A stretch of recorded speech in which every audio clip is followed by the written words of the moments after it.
வணக்கம். நம்ம இன்றைக்கி கருவேப்பிலை பொடி எப்படி செய்கிறதுன்னு பார்க்கலாம். நான் அதுக்கு கருவேப்பிலையை இந்த மாதிரி நல்லா சுத்தமாக கழுவிட்டு காய வச்சுருக்கேன். கருவேப்பிலையில் தலைமுடி வளர்ச்சிக்கு தேவையான சத்துக்கள் நிறைய இருக்குது. நம்ம எல்லோரும் இப்போ நிறைய முடி கொட்டுது அல்லது நரமுடி சீக்கிரமே வந்துடுதுன்னு வருத்தப்படுறோம். அதுக்கு ஒரு நல்ல சிறந்த ரெமெடியாக இந்த கருவேப்பிலை பொடி இருக்கும். நான் ஒரு கப்பு உளுந்தை நல்லா இந்த மாதிரி வறுத்து வச்சுருக்கேன். நல்ல சிவக்க வறுக்கணும், குறைச்ச தீயில வறுக்கணும். அரை கப்பு கடலைப்பருப்பு, ஒரு 4 காஞ்ச மிளகா, 1 டீஸ்பூன் பெருங்காயம், இவற்றையும் நல்லா வறுத்து எடுத்துக்கணும். நல்லா சிவக்க வந்தோடனே தேவையான அளவு உப்பு சேர்த்து நல்லா ஆற விட்டுருங்க. அதே மாதிரி கருவேப்பிலையை எண்ணெய் இல்லாமல் குறைச்ச தீயில இந்த மாதிரி நல்லா வறுத்துக்கணும். நல்லா கிறிஸ்பியாக இருக்கணும்.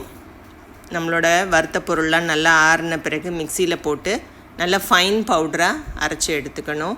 இதை நம்ம 1 டேபிள் ஸ்பூன்லேருந்து 2 டேபிள் ஸ்பூன் சாதத்தில் போட்டு பிசைஞ்சோ அல்லது இட்லி தோசைக்கு தொட்டுக்கிட்டோ சாப்பிட்டுக்கிட்டு வந்தோம்னா நிச்சயமாக நல்ல முடி வளர்ச்சி இருக்கும்.